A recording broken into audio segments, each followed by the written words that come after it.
What is up, guys? I got my main man Rohan Chakravarthi on the show today, and we are talking wide receiver news. Tyreek Hill just signed a 4-year, $120 million deal. Does this mean Deebo is on the trading block? We're going to talk about it next. Stay tuned.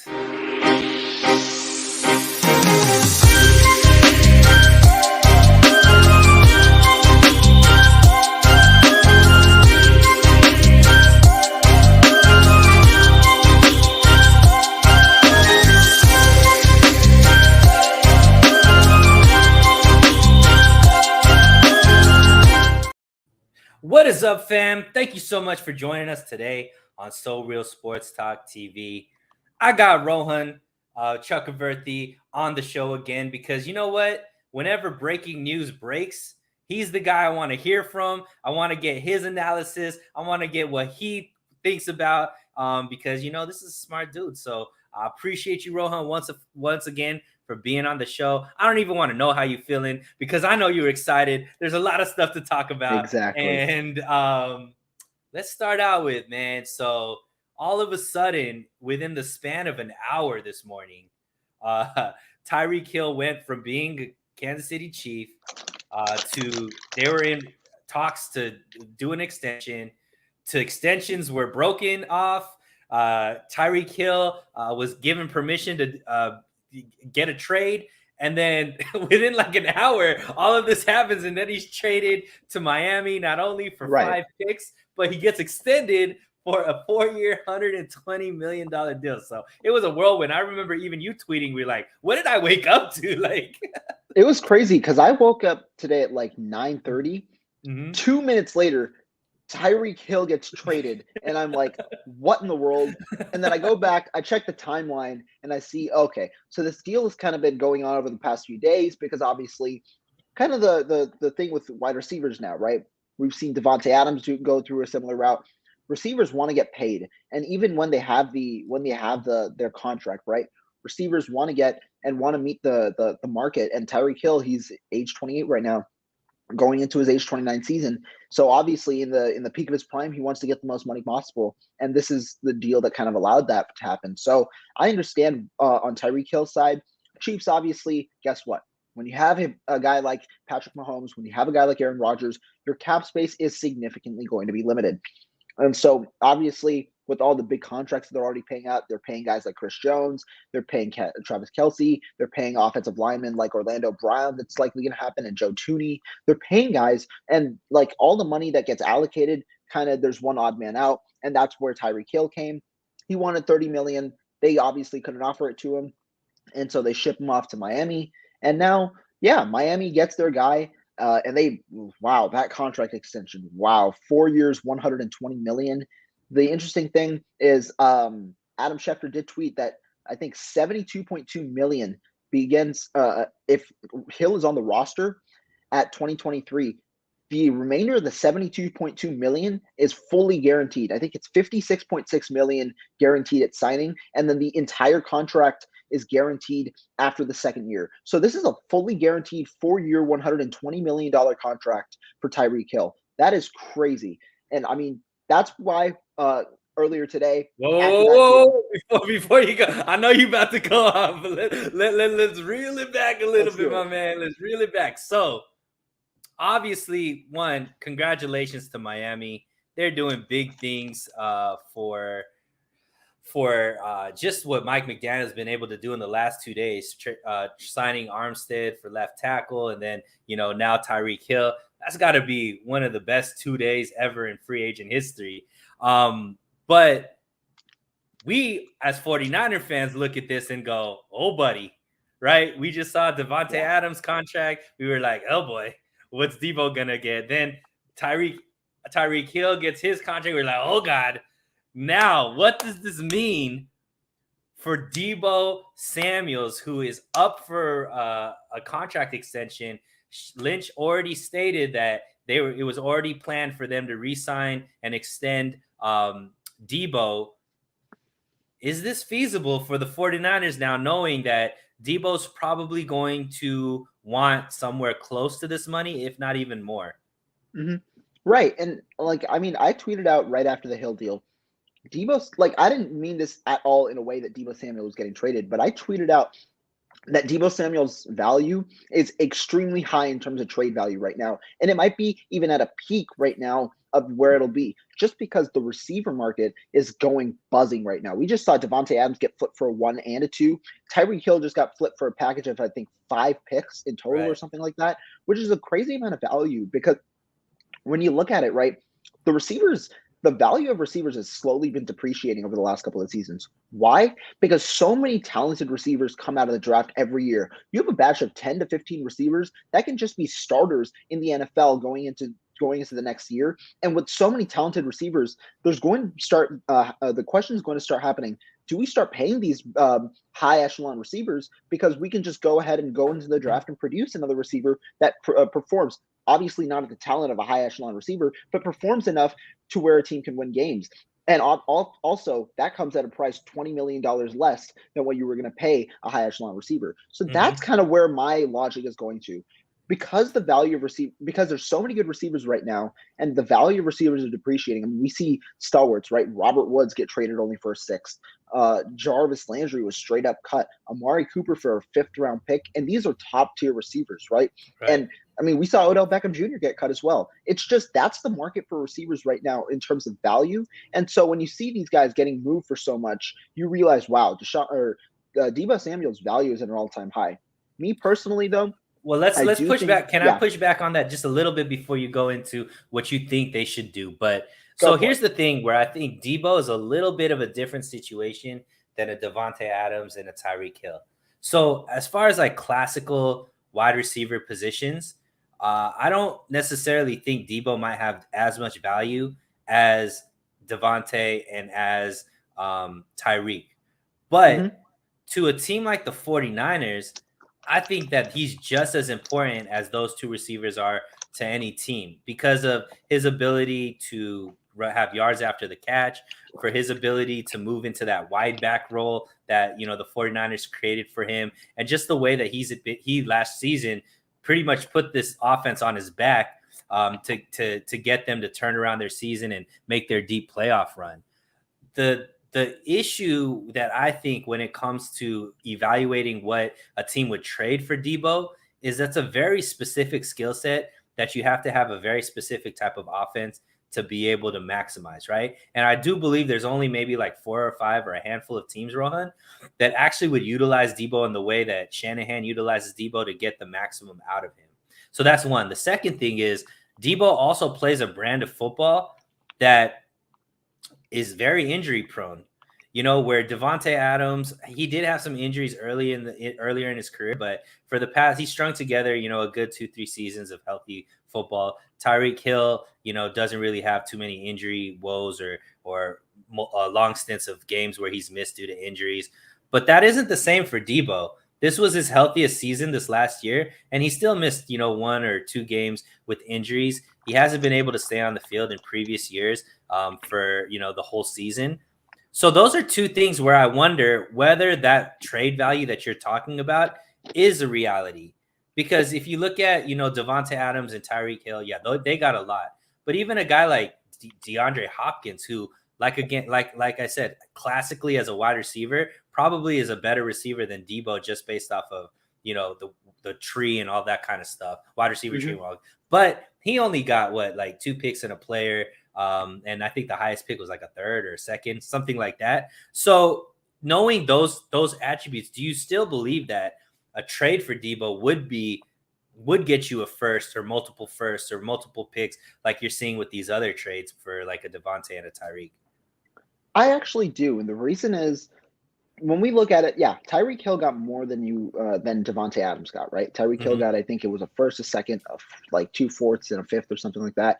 And the reason is Tyreek Hill is 2 years younger than Devontae Adams. So when you're paying Devontae Adams a 5-year extension, you're going till his age 35 season. I understand the contract might be skewed some way, but Tyreek Hill is 28 going into the years of his prime.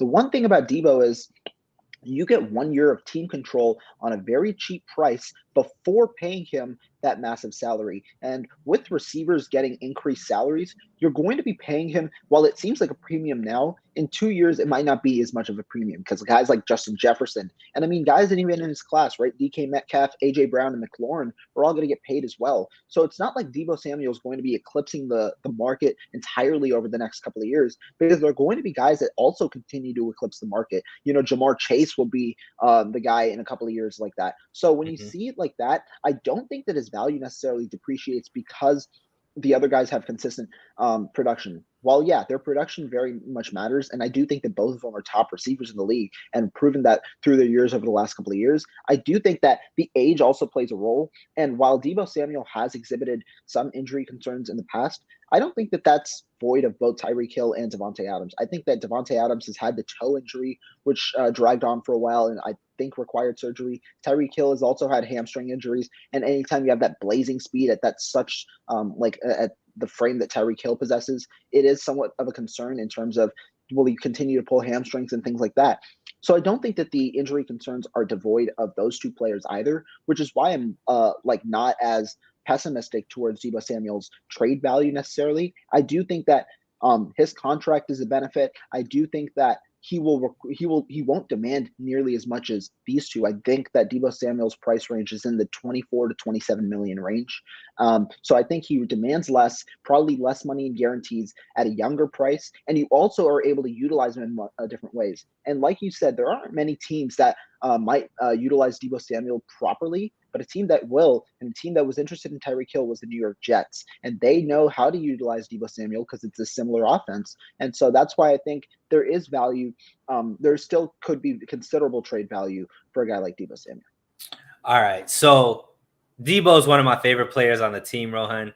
So even talking about trading Deebo, I know we have to because, like you said, there's so many big name receivers that have got traded. So to not talk about Deebo, like you put in your tweet, to not think that Deebo could be traded would just be naive. So we talked about it, but I don't want it to happen. Let's make that very, very clear. I want Deebo to be a 49er. So let's talk about how the 49ers can bring him back. I know you mentioned some numbers that you think are realistic, but when does this have to happen?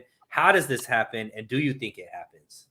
Yeah. So I like the entire offseason. I don't want people to get confused. The entire offseason, I have been pro pay Deebo Samuel. And I am also coming from the perspective of a GM and things like that. I try and think the way that the team thinks just to be objective as possible and take the emotion out of it. But I do think that the 49ers should pay Deebo Samuel. And my contract prediction 2 months ago, while it might not last now, because we now finally have that player that has eclipsed 30 million range, it was a 5-year deal worth 120 million, meaning 24 million per year with a 3-year opt-out clause. I forget the entire amount of guarantees that I said, but it was essentially in the range of 24 million a year, 23 to 24 million a year with a 3-year opt-out clause. And I do think that that's important in the case of Deebo Samuel, who's going into his age 26 season. You have him for 26, 27, 28. And then if the 49ers believe that his production is waned off or that injuries are a true concern, after that 3-year period, they can choose to move on from Deebo Samuel. And if but it also benefits Deebo Samuel. It's not like this is a team-friendly deal necessarily, because if he balls out over the next 3 years, at age 29, he can cash in one more time at the prime of his career and get another paycheck. So I do think that a 5-year, $120 million deal would be beneficial to both sides. However, now with the Tyreek Hill deal getting 4 years, 120 million, and almost all of it fully guaranteed, I do think that his price range might elevate from 24 to maybe 25 or 26 a year, but not necessarily the average annual value that is as important. But I do think the guaranteed money might increase a year a bit. So what I mean by that is there might be more guarantees in the first 3 years. A good portion of the first 3 years might be guaranteed. And then obviously the 4th and 5th year for team flexibility might not be as guaranteed. I do expect the 49ers still to extend Samuel. And yeah, that's my contract prediction.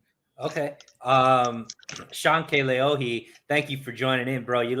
We're like together this whole day, man. I love it. Does Ray being signed help Deebo stay healthy and fresh throughout the season, considering a few of similarities that Ray can help with, fly sweeps, return, and quick screens? Yeah, it looks like that, Ray McLeod could be somebody that can move into that wide back position as well and maybe spell Deebo from some of those plays. Do you think that he could help Deebo stay healthy, or do you imagine that they're going to be pretty much on the field at the same time? I do think that he can help Deebo stay healthy, not necessarily because but the thing is, when you think about a guy like Kareem McLeod, obviously he has that explosiveness that you want from that kind of wide back gadget type of player who can get past the second level and explode in space, which is what you kind of get these receivers in space, which Kyle Shanahan does so well. And then from there, you kind of let them utilize their speed to get past the second level and their acceleration. But the thing is, the one thing that I've said kind of about Deebo Samuel is if you're going to try and preserve his body and make that the number one concern, rather than trying to get as much production out of him as possible, then are you really playing him like or are you really going to play him like you're paying him? Because if you're paying him to have the production he had last year, but then also scaling back his amount of snaps or scaling back his production because you want to preserve his body, then you're not playing him to the amount that you're considerably paying him for, and that's where the disparity comes as well. So I do think that Deebo Samuel, his production should still continue the path that it will be. It's just they have to learn to preserve his body in different ways. Do I think that he'll get as many carries as he did last year? No, I think it limits to a maximum of five per game. They do rely more on Trey Sermon and probably a guy that they draft alongside Trey Lance, who we know is a solid runner at quarterback. But I don't think that his production necessarily should scale off just because you have to pay him. You have to play him like you're paying him. And if you're paying him $27 million a season, you have to pay him like that type of player to make that type of production. Otherwise, it might not be a contract that's worth it. And I know we hate to hear it. I personally hate to say it as well because I want Deebo Samuel to get paid. I'm pro player, and I'm also pro Deebo Samuel. He's my favorite player in the NFL. But I do think that that's an argument that needs to be considered as well. So let's talk about timing, Rohan, because something that's very interesting is, there's 3 players that are all out of the same draft class that all fit into this great player that could get paid, max money, but they're all repped by the same agent. So I don't know if there has been a situation like that ever before. So let's talk timing because we've just seen Devontae Adams goes first. He resets the market. Tyreek Hill goes second. He resets that market. And now we have Deebo, DK, and AJ Brown all up that could be extended this offseason instead of playing out their final year. When does the 49ers need to make this extension to be able to maybe, and I don't want to say like undercut, Deebo, but where they could get the maximum value with him and not have to pay maybe like top dollar? And how would they be able to navigate that knowing that the same agent reps all of these receivers?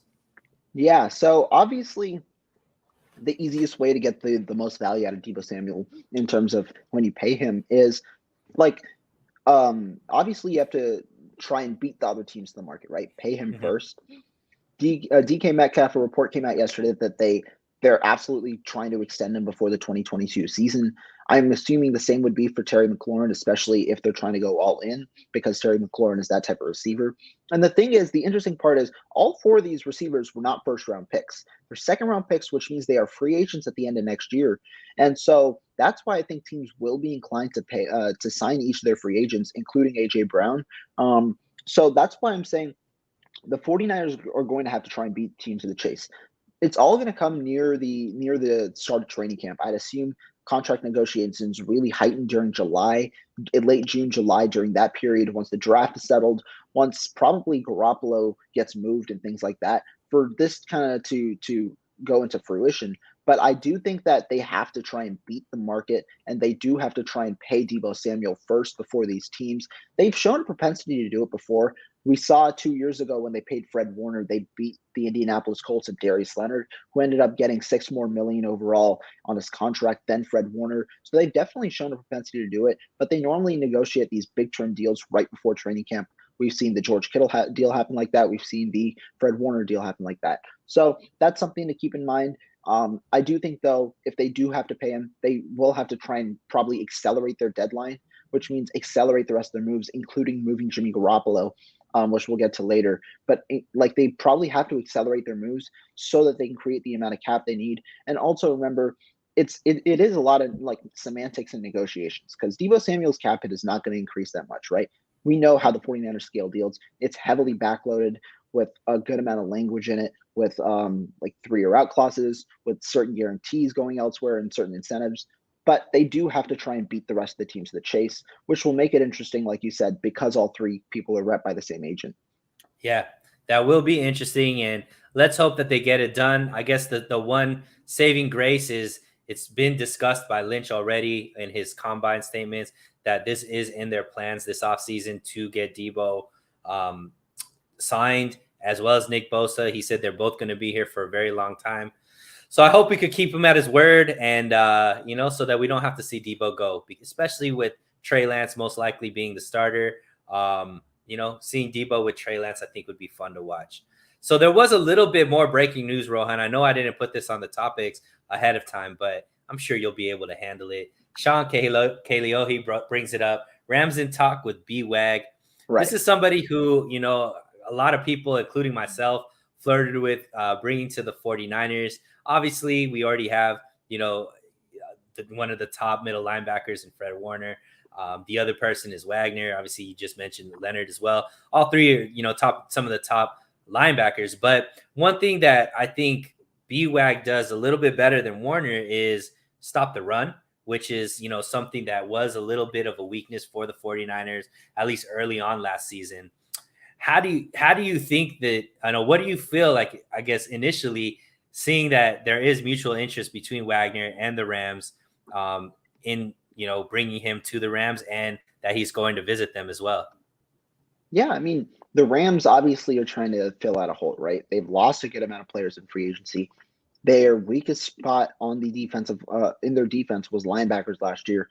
So now Bobby Wagner finally gives them one good linebacker. They didn't have a single good linebacker last year. This gives them one. And I think the market for Bobby Wagner kind of fell apart. Really, he was projected to go to the Ravens, projected to go to the Cowboys, and now it's the Rams, who obviously want to make a push for upgrading their defense. Bobby Wagner would be a great addition for them. But I don't necessarily think that this is as concerning as we may believe it to think. The 49ers weren't going to get Bobby Wagner, like you said, because we have a strong linebacker core. We were fixated on getting one big name free agent. That was Trevarius Ward. Then we fill out the holes with the rest of the rotation. We also do have a good amount of linebackers already on roster. We have Fred Warner, Dre Greenlaw, Azeez Al-Shire, and then Demetrius Flanagan-Fowles, our special teams ace as well, with the possibility of bringing back a guy like Marcel Harris as well. But the thing is, I think that this is fine for the Rams. I just do we have to wait and see because people try and bring the notion that the Rams have actually improved. I know there was a graphic that came out yesterday where the Rams were one of the teams that actually got worse this offseason while the 49ers remained fairly stagnant. The rest of the division actually got worse this offseason, which is good news for the 49ers, who are obviously trying to compete to win the division next year. I think that even including Bobby Wagner, it necessarily doesn't mean the Rams are getting better. Not like with the move, I'm saying overall going into next season, because they've already lost a good amount of players on that team. They've lost two key components of their defensive line in Sebastian Joseph Day and Von Miller. They've also lost, while they gained Allen Robinson, they've lost Andrew Whitworth. They've lost a good amount of key players right on that team. And not to mention Darius Williams as well. So their defense is a little decimated right now compared to what it was last season. Bobby Wagner does improve that, but it only improves that in the linebacker sense, and it probably will come at somewhat of a premium cost. We'll wait to see the contract. I think it's a good move by the Rams, but I don't necessarily think that adding Bobby Wagner eclipses them over the 49ers currently in terms of just their offseason moves. Yeah, and also they have to deal with the whole Super Bowl hangover, which, is a real thing. It looks like to some teams. You saw what happened with Tampa Bay the year after they won the Super Bowl, and, the Rams may have a similar type thing, especially since, a lot of their players are going to be probably picked off by other teams or retired like Whitworth did. I still think that they're top 3 team in the NFC though, but we'll see. I think the division's going to come down to, one of either the 49ers or the Rams, and possibly even the conference, just like it was, last season. But we shall move on. So the 49ers did just re-sign Jordan Willis for those of you that are subscribed to the channel, I already did, talked about it. I'm a big fan of this move.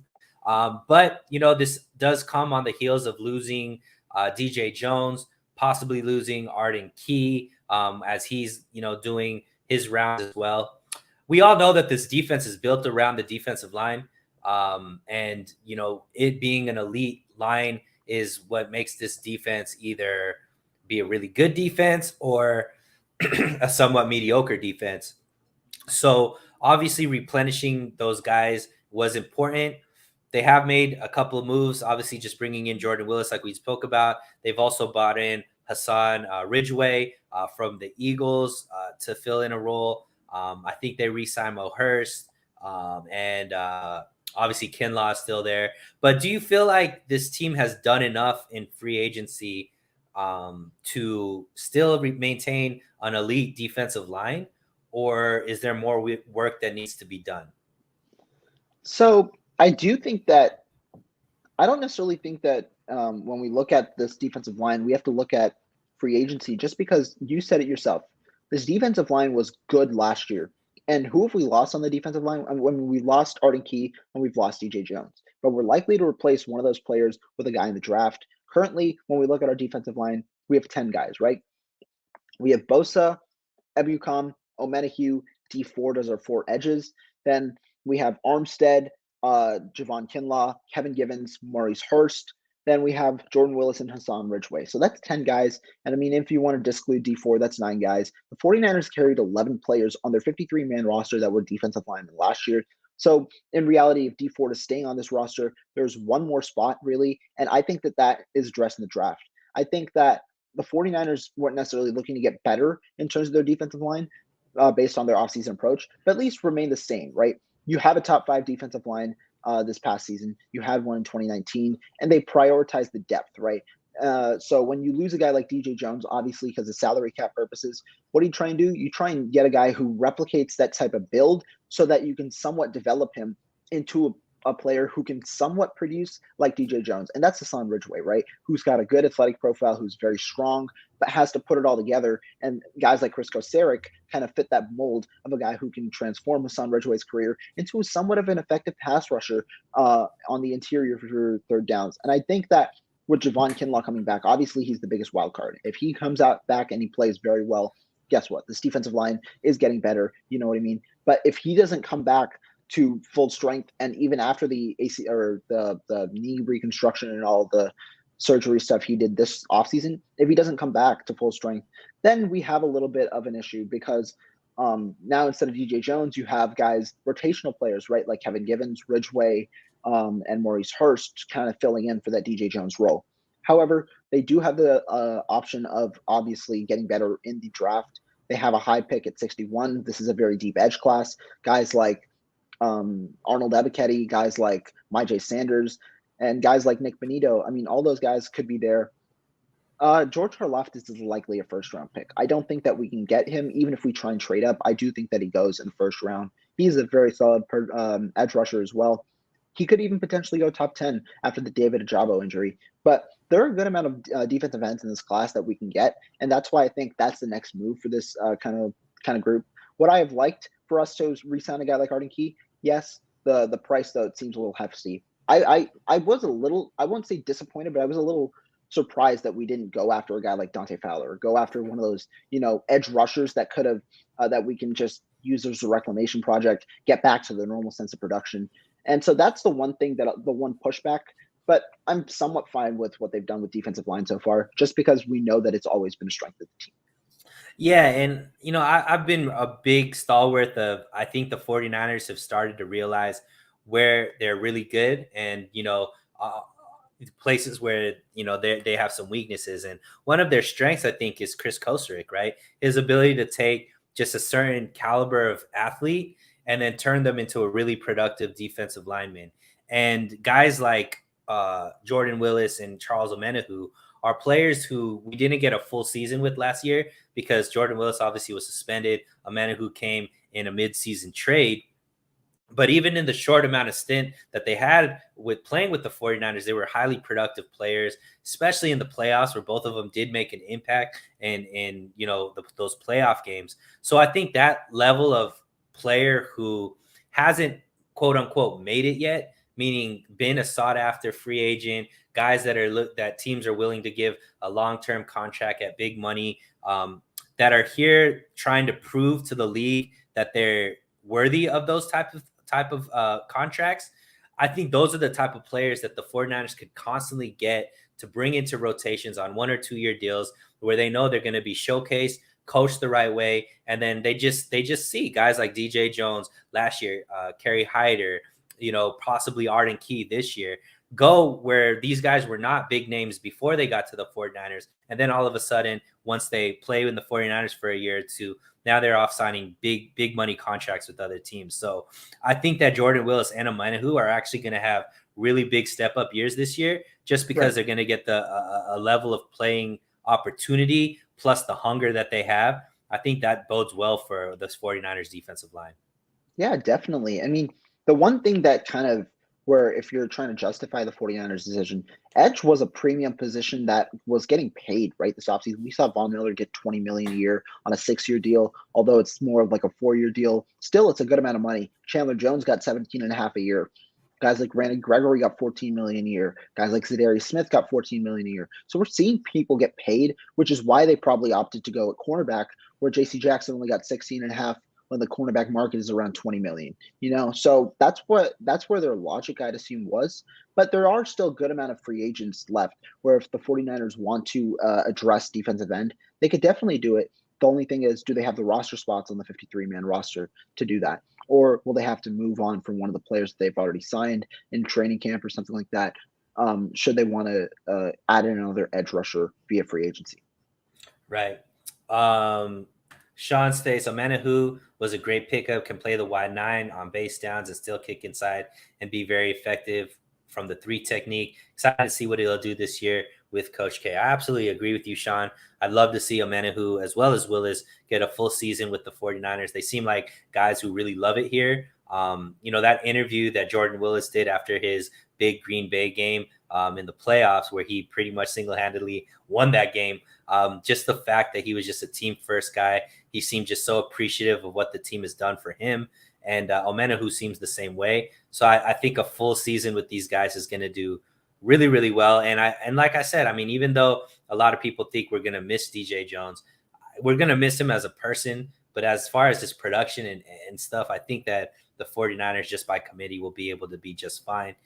And we still have our studs there in Bosa and Armstead. And where everybody's paying these new guys, we just talked about Bosa's about to get broken off. So it's not like the 49ers aren't going to be paying a top level edge, because they got to pay Bosa. They've already paid Armstead. So the money's going towards the edge, my guy. It's going to happen. All right. So let's move on to another pickup. The 49ers signed Dante Jackson. And, I know a lot of people make jokes that Dante Jackson gets re-signed on a 1-year deal every single year. But yes, I really like taxes and Dante Jackson. Right. But I really like Dante Jackson. I mean, he's somebody who does everything that the 49ers ask him to do. He's played pretty much every single position in the secondary, from outside to slot to even some safety. And near the tail end of the season, I think he played extremely well and kind of was a savior for the 49ers in a couple of those games where he came in and just played, lights out.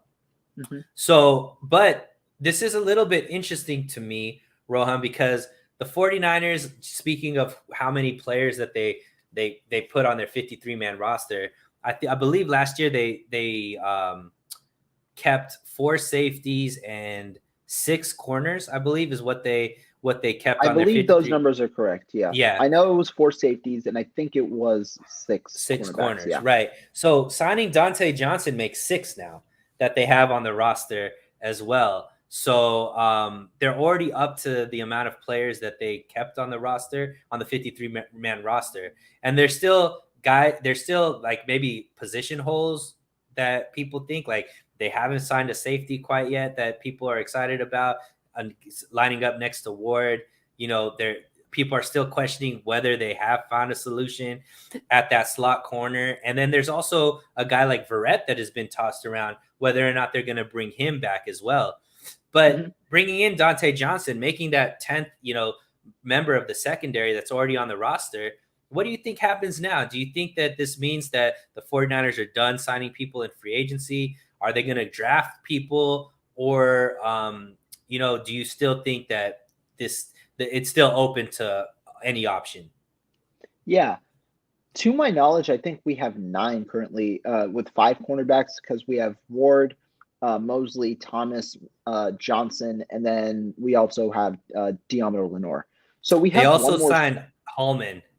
Kadar Hollman. But Kadar Hollman is actually to a reserve future contract. I expect him to be on the practice squad next year. Okay. Meaning I do think that there should be so you're right. There are 6. I do think, though, that there should be 1 extra spot for the 53-man roster. But the thing is, where will they address it? Will they address it in free agency or the draft? And me personally, I do think that they should draft a cornerback every single year. I think that this Dante Jackson signing was wonderful. Like you said, I think that he's definitely provided value to this team over the last couple of years. And the thing is, when you look at Dante Jackson, you scream versatile because he can play inside corner. We saw him play in the nickel for a couple of games or for a couple of snaps this year. We definitely saw him play outside corner. We saw him play safety. We saw him also on special teams. Kyle Shanahan likes these players that can play positions on defense or offense and also play special teams. And Dante Jackson has been a key part of the special teams unit for years. So that's why I think that this is even more important because you're going to get him for a very cheap salary and you also get him for special teams. The thing that I said yesterday on stream with Wayne for Dante Jackson over Jason Verrett is the special teams aspect. Because when you look at these role players, right, Dante Jackson or Jason Verrett was not going to start for this defense, regardless of who was signed. And I do think that when you're not starting on this defense, you should provide some sort of value if you're on the 53-man roster. And Dante Jackson does that via special teams. Jason Verrett, though, does not play special teams. And so that's why I thought Johnson would have just been a better fit, especially with our focus towards special teams this offseason, because it saves us a roster spot that we would have had to use on special teams had we signed Verrett or something like that. So that's where I have the logic of Dante Jackson being on this team. But now, there are a good amount of slot corners still available. I know a lot of people have pointed to Bryce Callahan.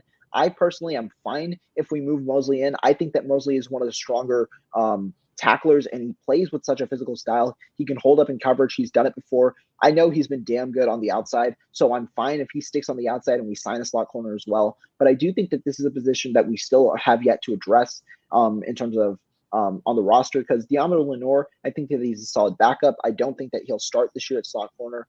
And I do think that, especially for depth, you might want one more corner in your kind of on your roster. So a guy like Bryce Callahan's still there. I know Steven Nelson's still there. And then there's still guys in the draft. I know a lot of people like Marcus Jones, who also has special teams capability out of Houston. So there are a good amount of players on both sides. It depends. Do the 49ers want to budget even more money? Because K'Waun Williams, right, he got $3.5 million. Do they want to budget $3.5 million for 2022 to a slot cornerback, or do they want to go the draft route? That's the one concern that I haven't seen yet addressed. The 49ers also have shown a propensity to go young in free agency. So far, they've signed Charvarius Ward, they've signed Oren Burks, they've signed Hassan Ridgeway, who's still fairly young. And so that could also point to them going towards the draft as well. But I think that, me personally, I do think that they should sign a guy in free agency, but indications do point that they could just address it during the draft. Yeah, and as far as the slot corner position, they have 3 guys on the roster that can play that position or have to play that position at the NFL level. Obviously, you mentioned Mosley, Johnson, and they also have Jimmy Ward, who can play, slots. So maybe they go after bring in 2 safeties, right? And so that they could, what we're talking about bringing Mosley in, maybe they bring in an extra safety and move Ward into the slot so that you're running 3 safeties versus, 3 corners. I know it is interesting, but, Sean, a lot of people with, like Sean, I was kind of high on bringing in Jason Verrett on like a prove-it deal just because there's so much upside there. If he's healthy, he could be the best corner that we have on our roster. Do you still think that's a possibility, or based off of what the needs are for the 49ers and just their trajectory as far as, like you said, bringing in younger guys with less health issues, I guess, do you think that it's probably a sign that Barrett's not going to be brought back? So me personally, I was also a proponent of bringing back Barrett, not necessarily for a spot in the 53-man roster, but at least as like just to have him in training camp should he be healthy coming back off the torn ACL.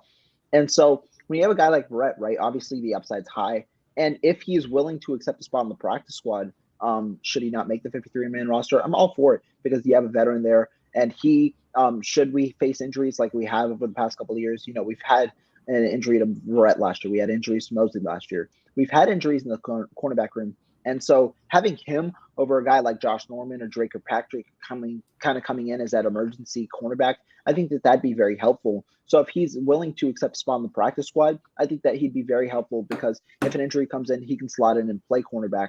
And that's where we probably base his contract of incentivized kind of deal, because we obviously want to save as much cap as possible for 2022. And that means having a low base salary and having a low cap hit with the incentives. And that's kind of something we've done with all of our contracts so far, right? George Odom, I think the total base hit is only 5.7 million, although the cap, like the salary goes to like 10 million. So it's definitely a possibility that could happen, just because obviously familiarity and the extent of the cheapness of the deal. And we've also shown a propensity for re-signing some players this offseason. So I do think that it can happen. I just don't necessarily think that if it does, it'll be him as a part of the 53-man roster.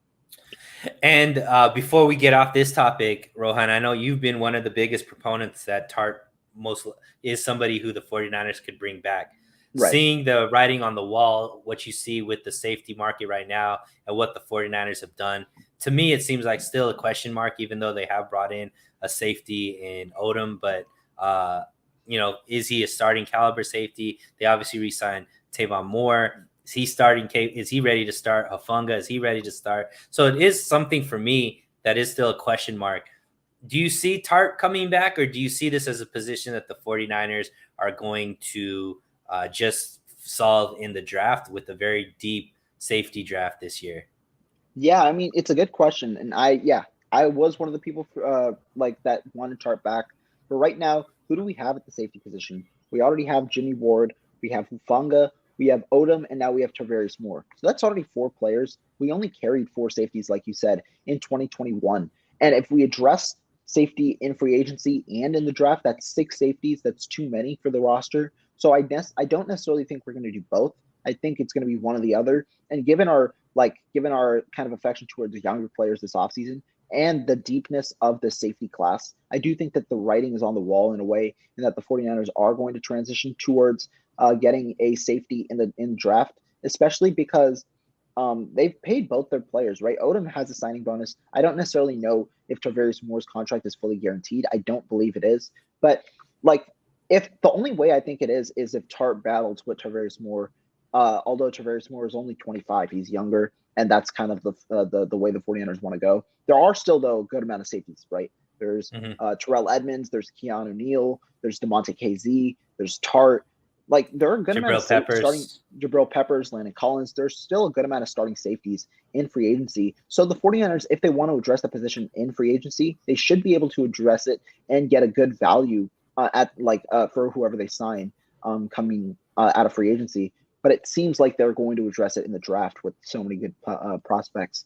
And I wouldn't be surprised if the player in the draft ends up being our starting safety in 2022 during week 1.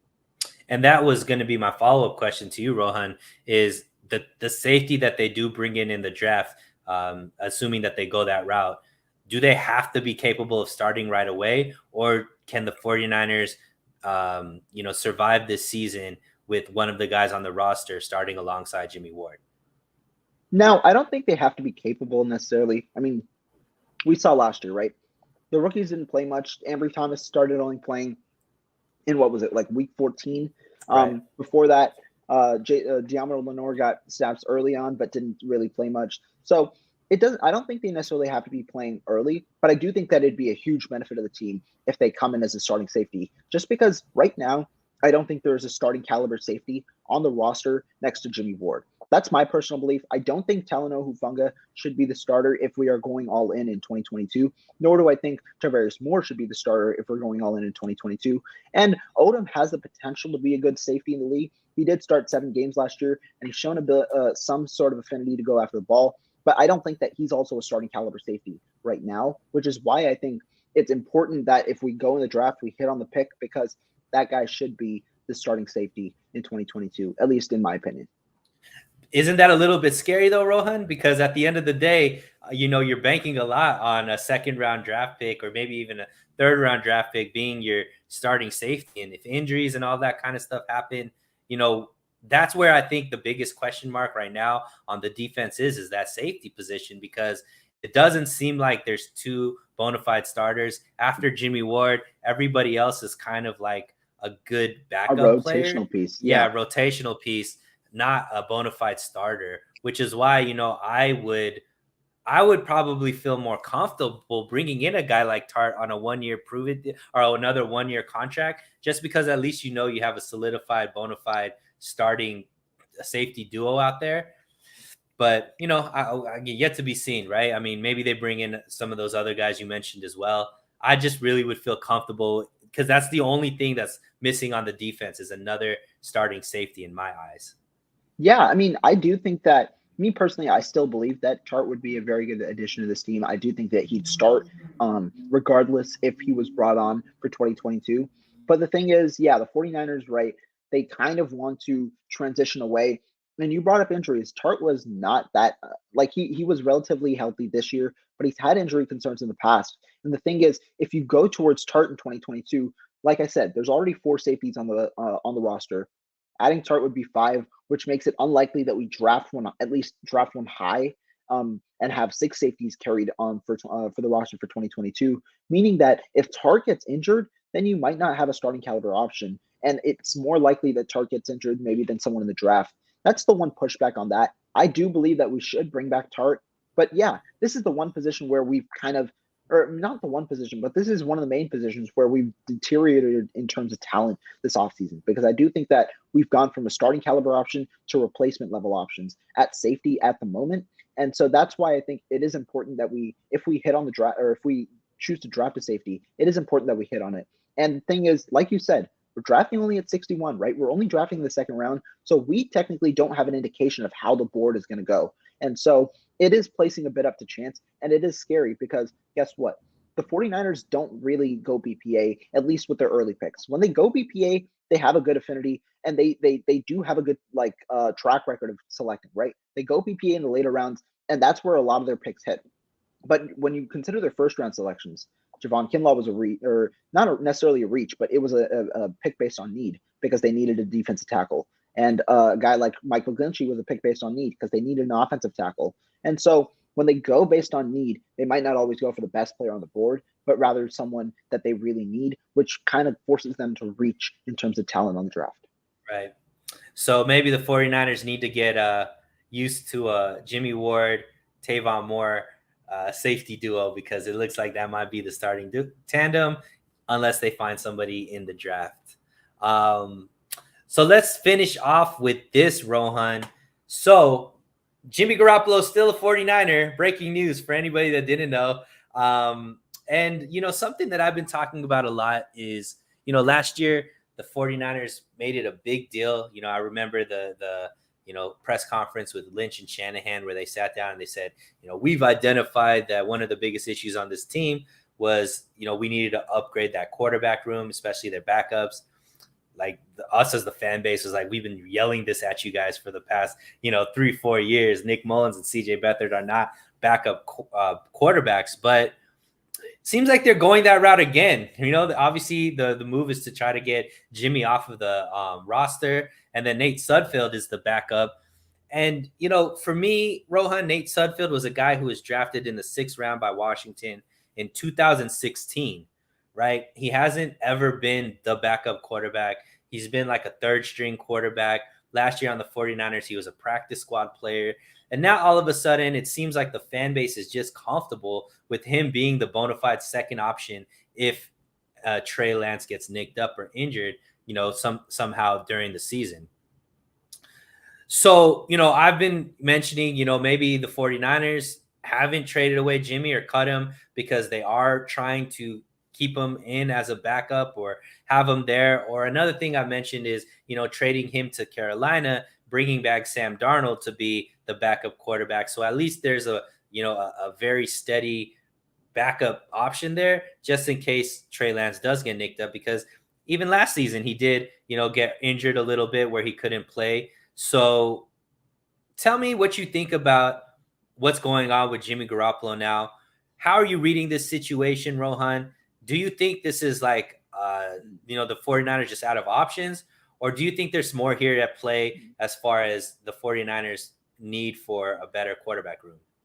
Yeah, so I do think that this has definitely been one of the more interesting situations, right? Because obviously it seems like right now the 49ers overplayed their hand and Jimmy Garoppolo's camp overplayed their hand. That's what I said yesterday. And I do think that that's true because after the trade for Russell Wilson to the Broncos, the 49ers had a chance to move Garoppolo prior to the Watson news. And so, with that kind of uncertainty for teams regarding Watson, they could have moved on Jimmy Garoppolo. It seems like the 49ers didn't move on that, and maybe that's where they overplayed their hand. Obviously, it's speculation because we don't know exactly what was offered. I don't believe the two second round pick report at all. I don't really necessarily believe this 1 second round pick report at all either. And so, that's where I think the 49ers did overplay their hand, but Garoppolo's camp also overplayed their hand because they scheduled the surgery late, and by doing that, if they wanted to get released, I don't think that he'd make 20 million on the open market by any team, which means he'd actually be losing money for 2022. And at this point, it's a certainty that he's not making near 20 million on the open market if he gets released. So for the 49ers, I think that right now, since they seem content with their roster and they want to move forward, I think that they view Garoppolo as an asset and want to get something in return, or that at least they don't want to lose 7.5 million. Because at this point, we can't really say for sure that Garoppolo is even going to make 7.5 million in 2022, meaning the 49ers are going to lose the 7.5 million injury guarantee that he's considered, and they won't even get the money back in 2023. So they could wait it out, hold him on because they right now, the cap space situation wise, it seems like they aren't going after any more big name free agents. And they also have shown a propensity for like making these other moves to free up cap space. They've restructured Kittle and Armstead, and they have probably other moves on the back burner, including probably extensions for some of their younger key players like an Emmanuel Mosley, or maybe even like a Samson Ebukam. So I think that they have other moves in which they're comfortable keeping Garoppolo until they can either have him pass his medical and then release him, or the other likelier option is waiting for a team, seeing if quarterback gets injured, and then moving Garoppolo there in exchange for some compensation. But at the moment, it doesn't seem like Garoppolo is going to get moved just because the 49ers want to at least get the maximum type of value for him. And while it sounds really frustrating for 49er fans, they probably believe that since he's a starting quarterback in the NFL, he should have some form of value, and they don't want to be left either empty-handed or they don't want to lose the 7.5 million, which they gain if Garoppolo is fully healthy. So that's where I think that they're thinking. First of all, yeah. I think you're muted, Sunil, right now. My bad, you're right. Perfect. So how do you feel about Nate Sudfeld being the quarterback if and when Jimmy Garoppolo is signed, cut, waived, whatever they end up doing with him? Are you comfortable with a quarterback room of Trey Lance, Nate Sudfeld, and whomever else on the practice squad that they have? Yeah, so I mean, I've seen Trey Lance kind of speak highly of Nate Sudfeld, and so probably that's what indicated, or that kind of like led the 49ers to signing him to $2 million in guaranteed money. In addition, I think Sudfeld was, I kind of predicted Sudfeld to the 49ers as their backup over a guy like Tyrod Taylor for two reasons. One was the money, and two was the scheme fit. Like with an offense that is so complex that it might take an entire year to learn, Sudfeld has already spent that entire year learning this offense. So he's going to be more familiar with it than a guy that we would have signed. And he's also cheaper at that $2 million price. So I think Shanahan at least feels more comfortable with people that can operate his offense rather than having to accommodate for other quarterbacks that might not necessarily know it and having to dim down his playbook. So that's why I think that it is sensible for the 49ers to anoint Nate Sudfeld as their backup quarterback. But it also, the contract that they gave Nate Sudfeld makes me feel 100% like certain that Jimmy Garoppolo is not going to be on the roster for the 2022 season just because they paid backup level money to a quarterback already. They can't really roster three quarterbacks, having paid one $27.5 million to be a backup and then paying $2 million to another guy to be a third stringer. I don't think that that is a viable solution, having that much money anointed to your quarterback room, especially because they do have to sign their draft picks as well, and they do have to extend guys like Nick Bosa and Deebo Samuel. So I don't think that it's viable that all three stay on the roster. Regarding your point about Sam Darnold, I also don't think that Sam Darnold is the best option for the 49ers. The reason being, Garoppolo currently has 1.4 million only guaranteed for 2022. So when you look at it, they can cut him and save $25.5 million in cap space. Whereas Sam Darnold has a fully guaranteed contract, meaning they can't move him. It's an immovable contract if even if they want to. And I don't think that it's worth it paying 18 million for backup. I do think that it's worth paying 2 million. And I don't think that the drop off between a guy like Sam Darnold and Nate Sudfeld is that much is that significant, whereas you have to pay 16 million more for a guy who won't even play for the majority of the season. So that's kind of my thought process behind it. So where are you getting this confidence that Sudfeld could come in and win games when it's needed? It's not necessarily me getting that confidence. It's just that I have confidence that he knows the system a little better, which apparently to Shanahan is very important, especially because at times in 2022, we saw him with Trey Lance and him saying, I don't know how to call plays for Trey Lance because it's just him being implemented into my system. And so when a guy knows the playbook for an entire year and can grasp the concepts of the offense and also has the praise of the other quarterback in the room in Trey Lance, that's where I have the confidence where not necessarily win games, but at least keep you in it. And I mean, when we look at other quarterbacks that have done similar in the past, we have Nick Mullins, CJ Beathard. I know we didn't do great with them, but winning 6 games with very replacement level quarterbacks, I think that that's a feat. And that kind of shows how much of value it is if the quarterback knows the system. And that's where I kind of am a little more worried, I guess, than you, Rohan, because Nate Sudfeld does remind me more of Nick Mullins and CJ Beathard. And when we had to go to Nick Mullins and CJ Beathard, our playoff chances diminished and dwindled down greatly, right? Whereas last year, when Jimmy Garoppolo went down, because we had a guy like Trey Lance that could come in against Houston and win a must-win game, right? To keep the playoff hopes alive, he could go in there and win the game. And I do think that, you have to have that level of quarterback, at least backup quarterback, where you could feel confident that they could come in and win 1 or 2 games, especially with how competitive the NFL is right now. A couple of losses because your backup couldn't win games could be the difference between winning your division and not even making the playoffs, right? So you're right. That's where when I look at a guy like Sam Darnold being brought in, it is an $18 million contract that's immovable, but it's also no money the next season, right? So if it doesn't work out in that year, you don't lose anything. Like, you could get rid of him without paying any dead cap money in future years. And the second thing is, if it does work out, you can extend him and he could be a long-term backup for the team, which I think is something that the team needs anyways, to be able to just be the long-term backup with Trey Lance. And then, in this grander scheme of things, you are saving $7 million versus keeping Jimmy on the books, right? So Jimmy, they're paying $25.5 million. This would be $18 million. So you are still getting some cap savings as far as overall if you do bring in Darnold. So that's just where I see it as. I do believe that even though he doesn't know the system, he's played in 2 NFL systems. He's won games as an NFL starter.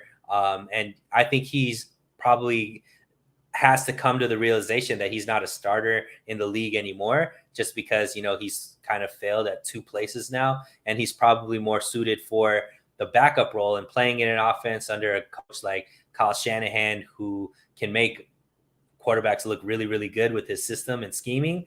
He might be open to, taking some, a 2-3 year deal with the 49ers, revamp his reputation and maybe, be a starter in a few years after, he's been able to make people believe in him again. Yeah. I mean, it's a fair point, right? Sam Darnold is he's probably in that top, maybe in the 32 to 35 range in terms of NFL quarterbacks. The only thing is, for me, when we think about the money, right? For me, I'm already thinking that Garoppolo's contract is not a factor for 2022.